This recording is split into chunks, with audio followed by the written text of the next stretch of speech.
Hi and welcome to Sufra Food Bank. My name's Nermeen and I'm the operations manager here.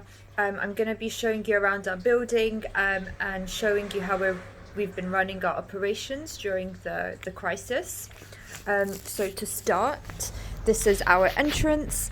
Everybody who comes into the building has to wash their hands for 30 seconds in our dedicated wash station before wearing a mask and gloves. We have hand sanitizers around the building so that volunteers and staff can continue to keep their hands and gloves clean. This is our main space. Usually this building would be used to host our food bank service and community kitchen service, where we would have tables and chairs decorated nicely with table covers, teas and coffees, and it would be a space where volunteers are encouraged to speak with guests, try and signpost them to other places that can give them advice, find out more about the situation they're in and see if we can refer them to our advice workers. At the moment, it's kind of being used to store food stock, which we would use to fill up our stock room in here. At the moment, this is where our packing takes place. We've got some volunteers here restocking the food bank. We have a full list of food items that should be enough for a breakfast, lunch and dinner for about 5 days. At the moment, we're having to pack our parcels in these crates, which are then being delivered to guests' homes. We have a number of volunteers who come in throughout the week to collect the parcels and deliver them to people's homes. In the middle here is usually where we would store all the fresh produce that was about to be thrown out by supermarkets, but we collect and pack to hand out with our non-perishable food parcels. We'll also use this space to organise our hot meals, which go out for delivery every day. This is our kitchen space. This is where our volunteers and our chef would cook our 3-course vegetarian meal on a Friday evening. So at the moment, we're using this space often to prepare the food for our hot meal deliveries. Usually for our community kitchen service, we'd have about 6 tables laid out with like a children's area at the back, and we'd have guests and volunteers sitting down, sharing a meal with each other, and it's usually the only time that they would go out to have a meal with other people.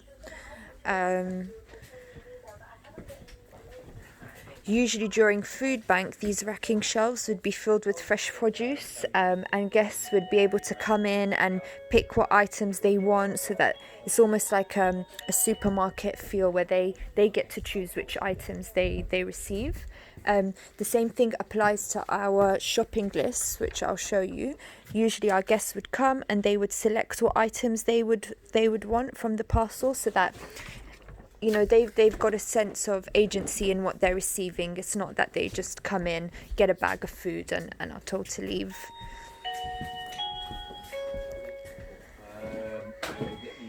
This is our staff office. This was recently kind of renovated over the last few months so that we'd have enough space for everyone to work.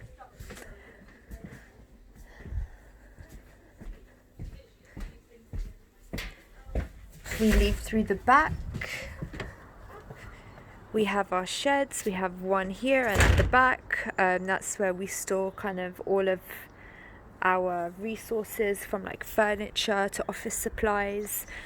We have 2 sheds that we store our chairs in, which would be used for the kitchen and food bank service. And then we have a very mini version of our community garden. We have some raised beds here, where we've got some lettuce and beans and lovely flowers growing. And this kind of ties into the community garden that we'll show you in a minute. So now we're approaching our community garden. This is where we grow our produce and encourage residents on the estate to come and do some outdoor activities. We usually get a few groups from organisations that are helping people with mental health issues or learning difficulties to come and do some work experience here. And I'll just introduce you to our community garden manager, Jim. Hi, my name's Jim Sheeran. I'm the community garden manager here at St. Raphael's Edible Garden. And he's going to show us some of the produce, recent produce that's been growing. So we have a pergola here that was built by volunteers, and we've got lighting for the evenings when the lockdown is finished, and we also have a lot of heritage fruit trees that are growing along by the side. This is a place where people can meet and have events.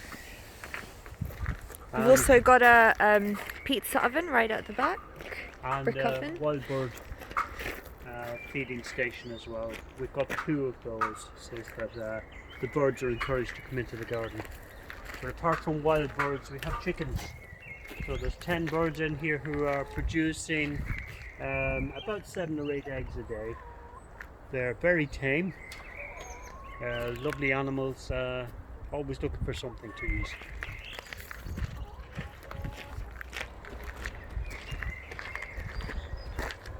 This is our yellow pea or chickpea experiment here, and what I'm trying to demonstrate is that we can grow in any type of space at all.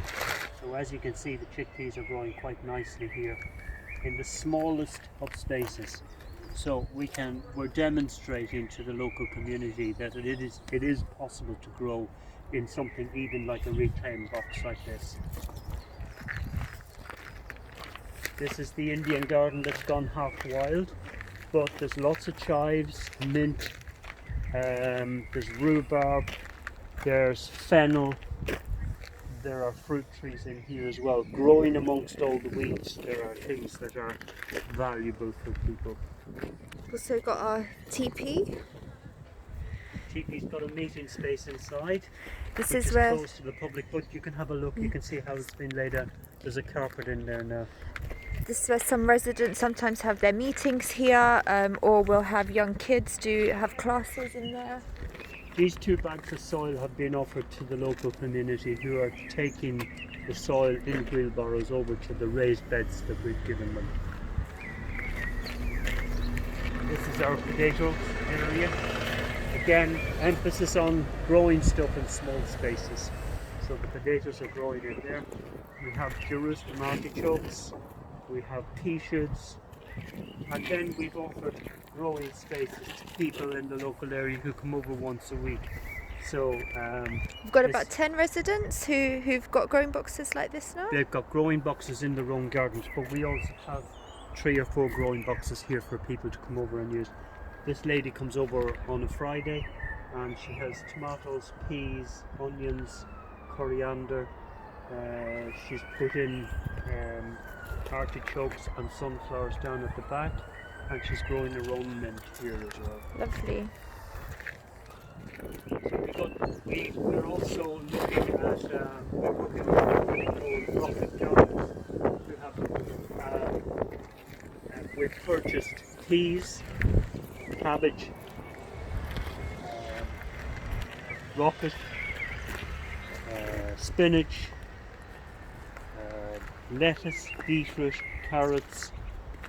This is chard that we already have, and here's more lettuce, and then we put in between it our own cabbages. And this basically is a garden. This would be a type of a school garden. If we had groups that were coming here, this is the type of thing that they would be growing. We have artichokes here.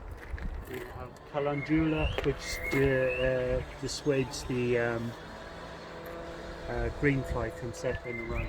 But we also have bedelia and so on, which are considered as weeds, but they are a flowering plant that actually attract other insects into the garden, and birds and bees and butterflies. All along here we have mint, and we also have chickpeas growing at the back. So we're expecting the chickpeas to grow up along the canopy. Wow. Here we have, we tinned out carrots today, and what we're doing is we're putting the carrots into tall planters, and we're going to give those to people in the local area that they can grow carrots on their balconies. It's not about growing our local produce, but it's giving people the confidence to grow something. Lovely.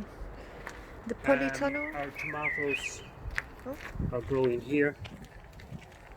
We have spring onions here. These are tomatoes. We're going to plant up another 6 beds, 6 planters for tomatoes as well. This is spring onions, beetroot seeds, peas. This is the polytunnel. We've got ginger here. We have squash. These need to be recycled now. We're also growing, starting off aubergine and courgettes, and as you can see, they're on a warm bed, so we're keeping the soil nice and warm there so that they come up well. Sweet red onion, dill, and radish. We have peppers and more tomatoes here, and down along here we're starting off dwarf bush courgettes. From seed, but the soil is really warm. That's what it needs. The children put the daffodils down earlier on this year before lockdown, and they're getting to miss them now. But we're hoping to start a forest school academy where children will learn how to kind of, I guess, use the nature around them and kind of some survival skills as well. So they built this nature circle where they can also have like a fire pit in the middle, but it would be AQA accredited hopefully once things go back to some kind of normal. And going back, we are always on a sense of discovery, so the children will have an opportunity to discover centipedes, worms, slugs, ants, pollinated ants. Been composted. This is the second stage of composting, and this is the primary stage of composting, where we throw rubbish in there, we turn it over, it breaks down, and then we turn it into soil. And these were built by us and some volunteers. These were built by volunteers. Thank you, Jim. You're welcome.